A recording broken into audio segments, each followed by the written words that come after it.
হরে কৃষ্ণ। চাতুর্মাস্য ব্রত কী? ব্রত কবে থেকে করতে হবে, কতদিন পর্যন্ত চলবে সে সম্বন্ধে জেনে নেওয়া যাক।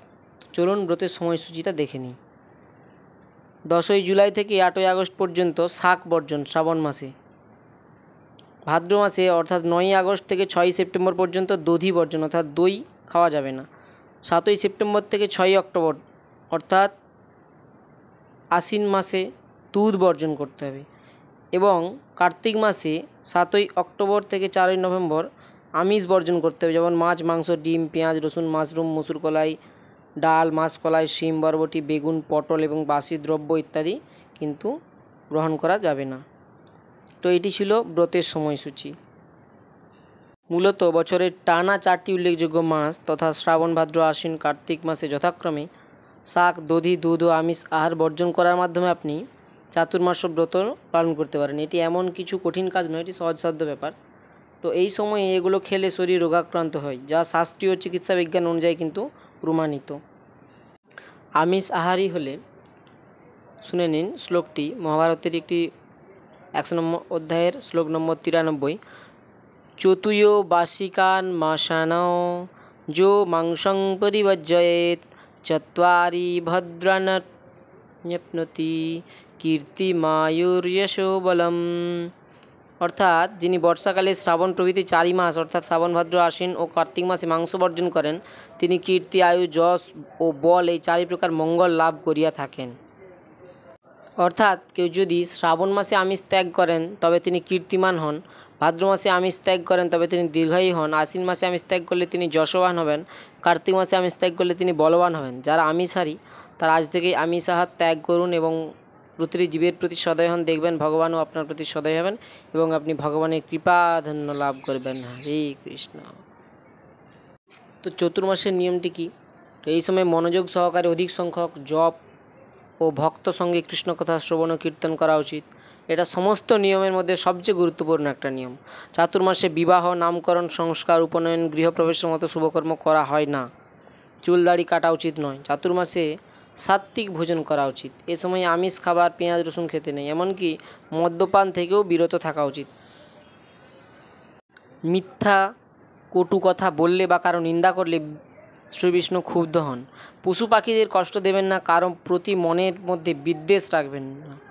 এ সময়ে অন্যকে উপকার করা উচিত। এছাড়াও চাতুর্মাসে ধর্মীয় গ্রন্থের বেশি বেশি অধ্যয়ন, ধর্মীয় কাজে সময় কাটানো শুভ। এতে নারায়ণ প্রসন্ন হন এবং জীবনে সুখ সমৃদ্ধির আগমন ঘটেন। এই সময় যদি পারেন কোনো ধামবাস করতে পারেন, ধামে গিয়ে ভগবানের দর্শন করে আসতে পারেন। অর্থাৎ ভক্তি পথের বা ভক্তি জীবনের প্রতি আপনি যেই কর্মই করবেন সেটাই কিন্তু এই 4টি মাসে অবশ্যই এই কর্মের দ্বারা ভগবান আপনার প্রতি খুব খুশি হবেন বা ভগবানকে আপনি প্রীত করতে পারবেন। এই সময় মাটিতে শোয়া, যত বেশি সম্ভব মৌনবতা অর্থাৎ কৃষ্ণ কথা ছাড়া অন্য কোনো প্রকার কথা বেশি বলা উচিত নয়। এইরকম ব্রত পালন করার পরামর্শ দেওয়া হয়। এই সময় সকলে ব্রহ্মচর্য ব্রত পালন করা সকলের একান্তই কর্তব্য।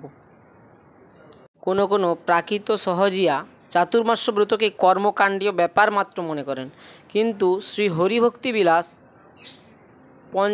পঞ্চদশ বিলাসে 69 সংখ্যায় এই ব্রতকে বৈষ্ণব ব্রত বলিয়া বর্ণন করা হয়েছে। কেন এই ব্রত করা হয়?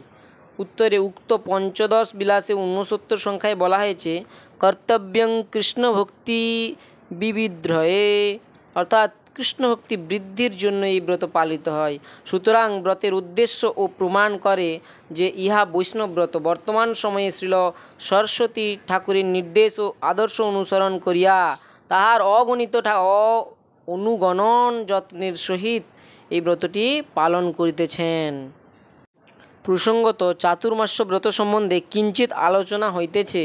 কর্মকাণ্ডীয়গণ পাপ বিনাশ ও নানাবিধ ভোগ প্রাপ্তির নিমিত্ত এই ব্রত পালন করেন। বিভিন্ন পুরাণে এই প্রকার বহু ফলশ্রুতি পরিদৃষ্ট হয়। সুষ্ঠুভাবে আচরণ করিলে তো কথাই নাই। কোনো ব্যক্তি যদি মনে মনেও ব্রতটির আচরণ করেন, তাহা হইলেও তাহার 100 জন্মের পাপ বিনষ্ট হয়। এটি শ্রীহরিভক্তি বিলাস পঞ্চদশ বিলাস 67 সংখ্যাতে রয়েছে, বর্ণনা রয়েছে।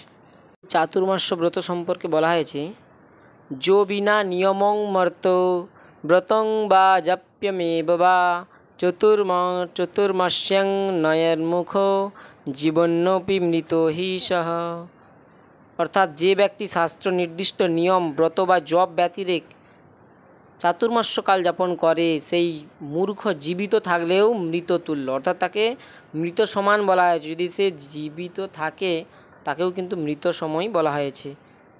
হরিভক্তি বিলাসে এটি বর্ণনা রয়েছে। চাতুর্মাস ব্রতের যে প্রার্থনা মন্ত্র, অর্থাৎ যেমন একাদশী ব্রতের আগের দিন সংকল্প মন্ত্র আপনারা পাঠ করেন, সংকল্প করেন, সেই রকমই প্রার্থনা করবেন ভগবানের কাছে করজোড়ে। সুপ্তে ত্বয়ি জগন্নাথ জগৎ সুপ্তং ভবেদিদম বিবুদ্ধেত প্রসন্ন যে ভবাচ্যুত। অবশ্যই এই মন্ত্রটি বলে আপনারা প্রার্থনা করবেন যাতে চতুর্মাস বা চাতুর্মাস ব্রত সঠিকভাবে আপনারা পালন করতে পারেন। শ্রীহরি যে 4 মাস শয়ন করিয়া থাকেন, সেই 4 মাসে এই ব্রত পালিত হয়। তজ্জন্য প্রার্থনা, হে জগন্নাথ, আপনি শয়ন করিলেই জগৎ সুপ্ত হয় এবং আপনার জাগরণে জগৎ জাগরিত হয়। হে অচ্যুত, আমার প্রতি প্রসন্ন হন। উদ্দেশ্য, আপনার প্রসন্নতাক্রমে আপনার অহৈতুক সেবা লাভ করিয়া ধন্য হইব। শ্রীল সনাতন গোস্বামী পাদ টিকায় বলেছেন যে ননু বৈষ্ণবস্য চাতুর্মাস্য নিয়ম গ্রহণেন কিমু। বৈষ্ণবের চাতুর্মাস্য নিয়ম গ্রহণের প্রয়োজন কি? এই প্রশ্ন উত্থাপন করিয়া শ্লোক অনুসরণে সুস্পষ্ট উত্তর লিখিয়াছেন তিনি। কৃষ্ণেতি তদন্তষ্ঠানেনাকরণ প্রত্যবায়াপগমাদ গুণবিশেষোপদনচ্চ ভক্তিবিশেষঃ সম্পদ্যেতেতি দিকঃ। অর্থাৎ এই ব্রত পালনে ভক্তিবিশেষ শুদ্ধা কৃষ্ণ ভক্তি প্রাপ্ত হইবে। পালন না করিলে প্রত্যবায় হইবে, অর্থাৎ সদ্গুণ বিনষ্ট হইবে। চাতুর্মাস্য ব্রতে প্রার্থনা মন্ত্র হল ইদং ব্রতং ময়া দেব গৃহীতং পুরতস্তব নির্বিঘ্নং সিদ্ধিমরাতু প্রসাদাত্তর কেশব গৃহীতে অস্মেন ব্রতে দেব পঞ্চত্বং যদি বা ভাবেত তদা ভবতু সম্পূর্ণং প্রসাদাত্তে জনার্দন। তো এই ছিল চতুর্মাস ব্রতকালীন যে প্রার্থনা মন্ত্র, প্রতিদিন প্রার্থনা করবেন ভগবানের কাছে। তো প্রার্থনা মন্ত্রের অর্থ হলো, হে দেব কেশব, আমি আপনার সম্মুখে ব্রত গ্রহণ করিলাম, আপনার অনুগ্রহে ইহা নির্বিঘ্নে সিদ্ধ হোক। হে দেব, এই গৃহীত ব্রত শেষ হইবার আগেই যদি মৃত্যু হয়, তথাপি হে জনার্দন, যেন আপনার প্রসাদে ইহা সম্পূর্ণ হয়। এভাবে আপনারা 4 মাসে ব্রত পালন করুন। শ্রাবণ মাসে শাক, ভাদ্র মাসে দধি, আশ্বিন মাসে দুধ এবং কার্তিক মাসে সকল প্রকার আমিষ বর্জন। তো চাতুর্মাস ব্রত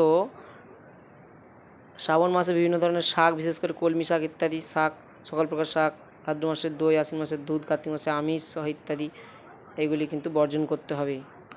তো এইভাবে আপনারা অবশ্যই চাতুর্মাস ব্রত পালন করুন, নিজে ব্রত পালন করুন, অপরকে ব্রত পালনে সাহায্য করুন। এইভাবেই আপনারা ব্রত পালন করুন এবং ভগবানকে প্রীত করুন। হরে কৃষ্ণ, হরি বল।